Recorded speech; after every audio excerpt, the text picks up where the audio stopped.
Developing the leader within you. Cara mengembangkan potensi kepemimpinan dalam diri Anda. Karya Maxwell, John C. Maxwell. Copyright-nya 1997 by Maxwell. Ada 10 bab.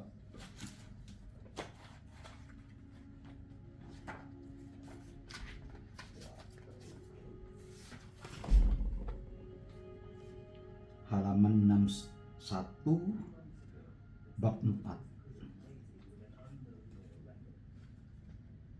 Judulnya Ujian Terakhir dalam Kepemimpinan Membawa Perubahan Positif. Ujian terakhir dalam setiap memimpin adalah membawa perubahan positif.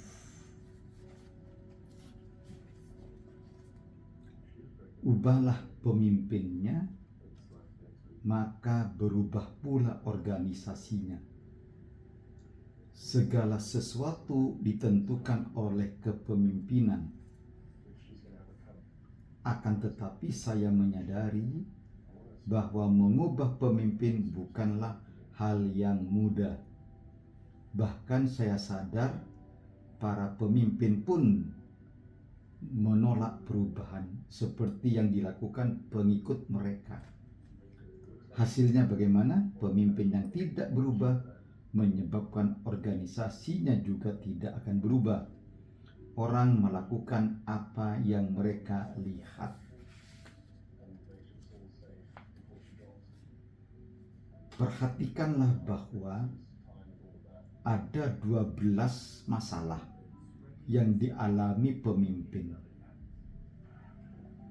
Dari 12 masalah yang dialami pemimpin seperti yang terdaftar di bawah ini, 5 poin berhubungan dengan keengganan untuk berubah. Itulah yang menjadi sumber masalah organisasi. 12 poin. Pertama, tidak memahami orang lain. Kedua, kurang imajinasi. Ketiga, memiliki masalah pribadi. Keempat, melemparkan tanggung jawab. Kelima, merasa aman dan cepat puas. Keenam, tidak teratur. Ketujuh, mudah marah. Kedelapan, tidak mau mengambil resiko. Kesembilan, merasa tidak tenang dan bersikap defensif. Yang kesepuluh, selalu tidak fleksibel. Yang ke-11, tidak memiliki semangat kerja tim. Yang ke-12 terakhir, menentang perubahan. Menentang perubahan. Menentang perubahan.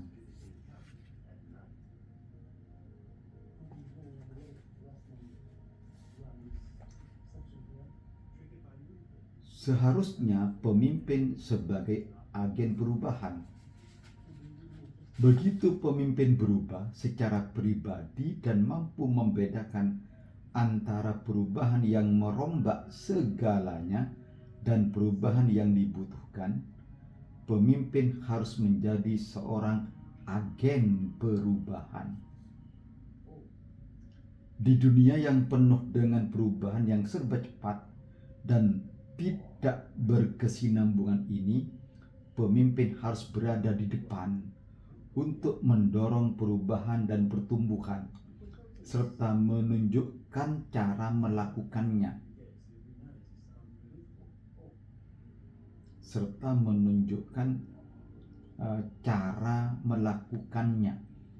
Menunjukkan cara melakukan perubahan-perubahan.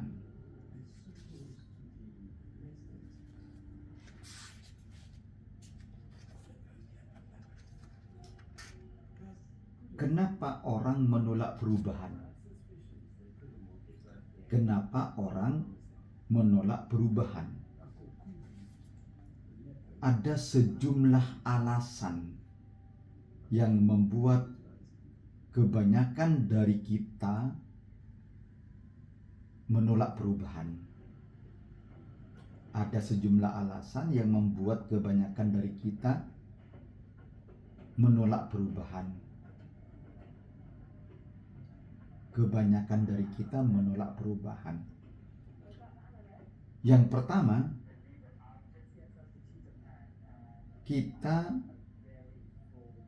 seringkali menolak perubahan karena perubahan itu tidak lahir dari keinginan kita sendiri. Ketika kita tidak menjadi pencetus sebuah ide, kita biasanya menolak. Sekalipun ide itu sangat menarik minat kita. Kita hanya tidak suka dimanipulasi atau merasa seperti pion dalam sebuah sistem. Karena itulah, pemimpin yang bijak membiarkan pengikut memberi masukan dan menjadi bagian penting dari proses perubahan. Seringkali sikap saya terhadap perubahan ditentukan oleh apakah saya mengawalinya, berarti saya mencurahkan segalanya bagi perubahan tersebut, atau orang lain yang memaksakan perubahan itu yang cenderung membuat saya lebih enggan. Yang kedua, penyebabnya terganggunya realitas. Terganggunya realitas. Seringkali kita menolak perubahan karena biasanya perubahan itu mengancam rutinitas kita, mengancam atau mengganggu kebiasaan kita. Kebiasaan membuat kita melakukan berbagai hal tanpa banyak berpikir, yang menjadi alasan mengapa kita punya banyak sekali kebiasaan. Kebiasaan bukanlah insting, melainkan hasil. Kebiasaan tidak terbentuk begitu saja, tetapi ada penyebabnya. Pertama, kita membentuk kebiasaan, kemudian kebiasaan itulah yang membentuk diri kita. Perubahan biasanya mengancam pola kebiasaan kita dan memaksa kita memikirkan, mengevaluasi ulang, dan terkadang tidak mengulangi perilaku di masa yang lalu. Makanya kita seringkali menolak perubahan karena perubahan itu biasanya mengancam pola kebiasaan kita dan memaksa kita memikirkan, mengevaluasi ulang, bahkan terkadang tidak mengulangi perilaku di masa yang lalu yang tanpa banyak berpikir.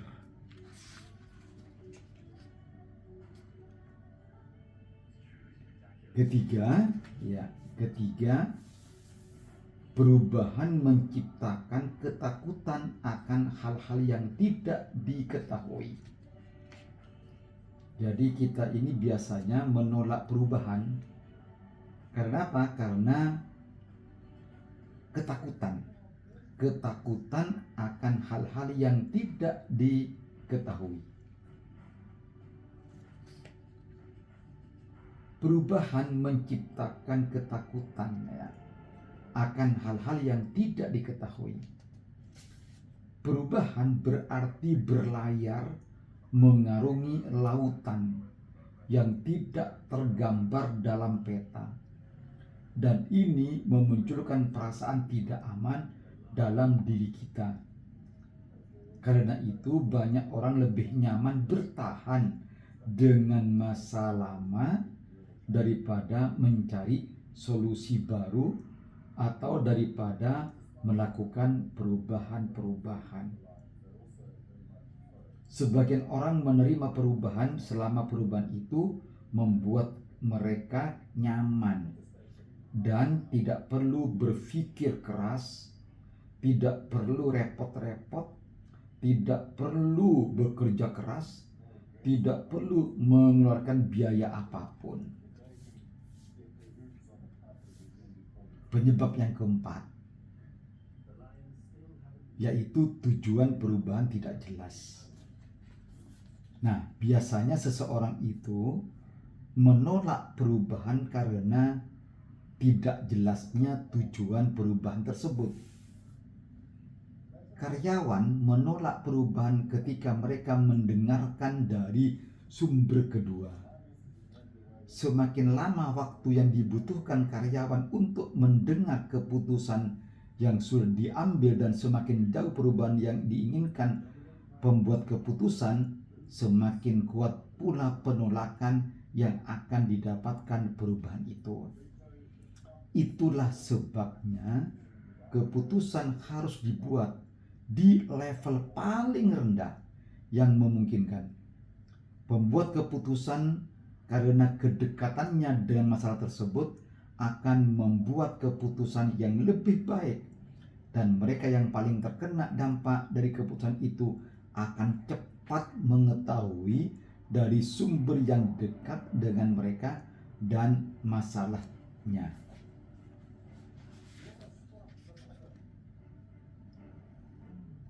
Nah, penyebab yang kelima, perubahan menciptakan perasaan takut gagal. Ini hampir-hampir sama dengan penyebab yang ketiga. Perubahan menciptakan perasaan takut gagal.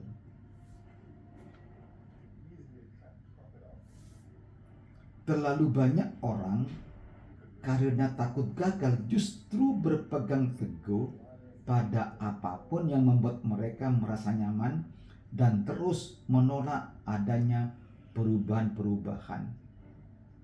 Terlalu banyak orang, artinya ya banyak sekali atau sebagian besar orang itu karena takut gagal, maka selalu berpegang teguh pada apapun yang membuat mereka merasa nyaman dan cenderung melakukan penolakan atas perubahan-perubahan.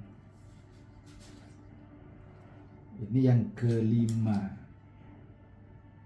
Ya, kelima. Yang keenam. Yang keenam itu penyebab orang-orang menolak perubahan karena orang-orang cenderung terlalu puas dengan kondisi saat ini. Orang-orang terlalu puas dengan kondisi saat ini. Ya, pada tahun 1940-an, jam Swiss menjadi jam berkualitas termewah dan terbaik di dunia. Karena itu, 80% jam yang dijual di dunia dibuat di negara Swiss.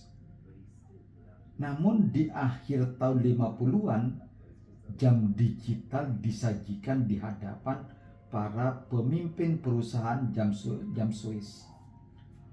Mereka menolak ide baru tersebut. Jadi para pimpinan atau pemimpin perusahaan jam Swiss itu menolak ide baru akan adanya jam digital. Menolak ide baru tersebut karena mereka tahu mereka telah memiliki jam terbaik, dan pembuat jam terbaik tersebut adalah di Swiss. Kemudian orang yang mengembangkan jam digital itu pun menjual idenya ke jam Seiko. Apa yang terjadi? Sekian puluh tahun berikutnya, pada tahun 1940, perusahaan pembuat jam Swiss mempekerjakan 80.000 orang. Luar biasa, 80.000 orang.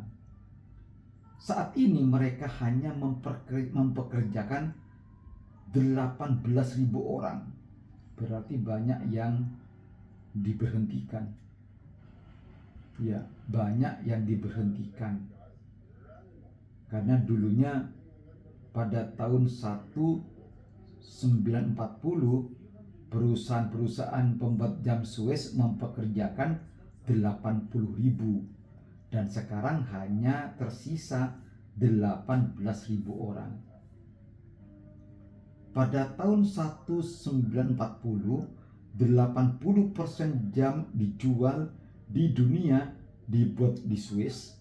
Saat ini 80% jam yang ada di pasaran adalah jam digital, bukan lagi jam-jam yang dibuat di Swiss. Cerita ini mewakili apa yang terjadi pada banyak orang dan organisasi, yaitu dengan kalimat kita lebih memilih mati ketimbang berubah. Kita ini cenderung lebih memilih mati ketimbang berubah.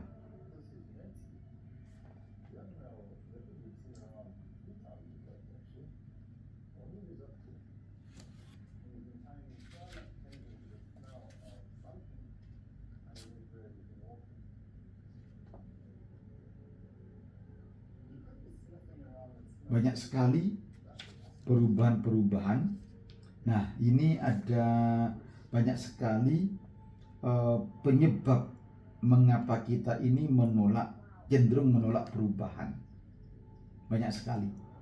Di sini ditulis ada 14. Ada 14 penyebab kita cenderung menolak perubahan. 14 penyebab atau alasan mengapa orang-orang cenderung menolak perubahan. Nah, ini yang terakhir, ada sejumlah pertanyaan. Bila mana pertanyaan ini dijawab dengan iya, perubahannya cenderung mudah dilakukan. Tapi sebaliknya, jika pertanyaan hanya bisa dijawab dengan tidak atau mungkin, biasanya menandai suatu perubahan yang akan sulit dilakukan.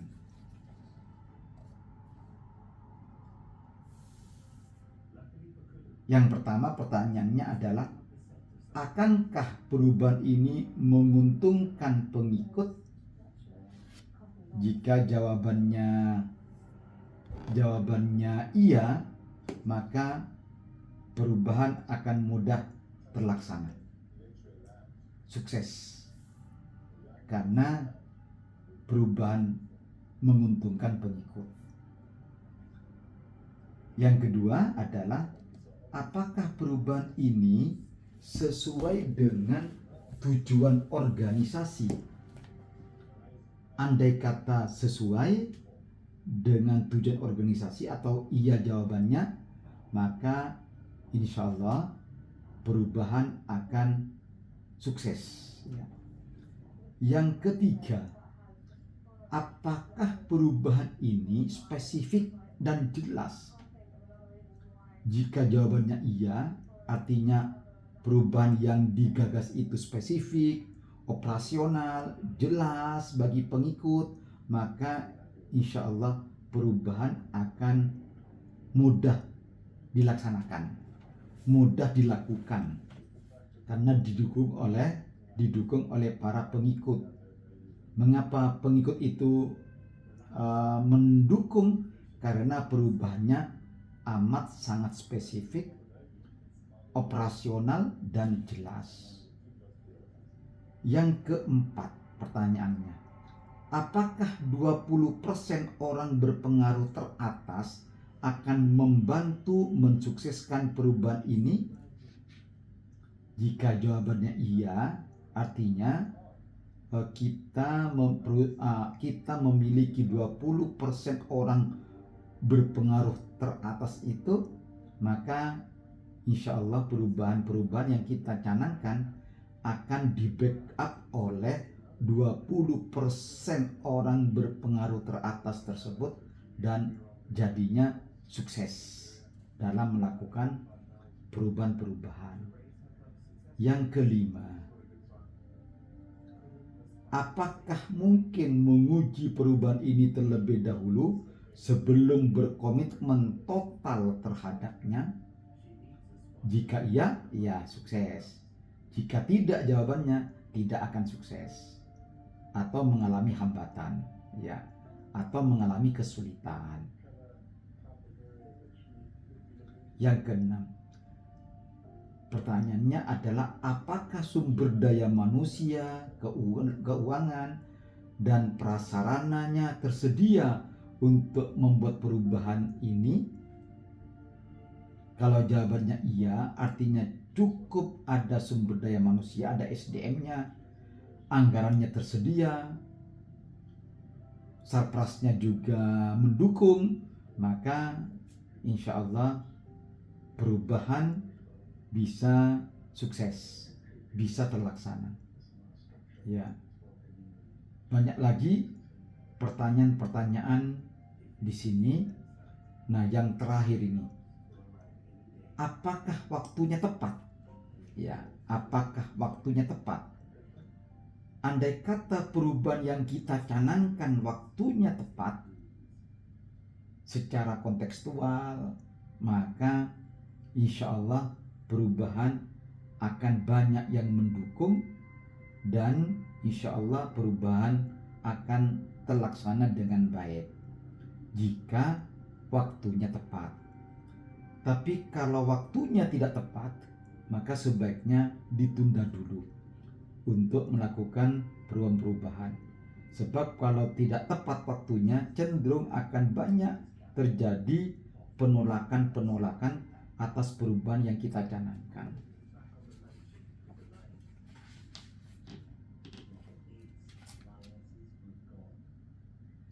Bagus sekali buku ini, lengkap.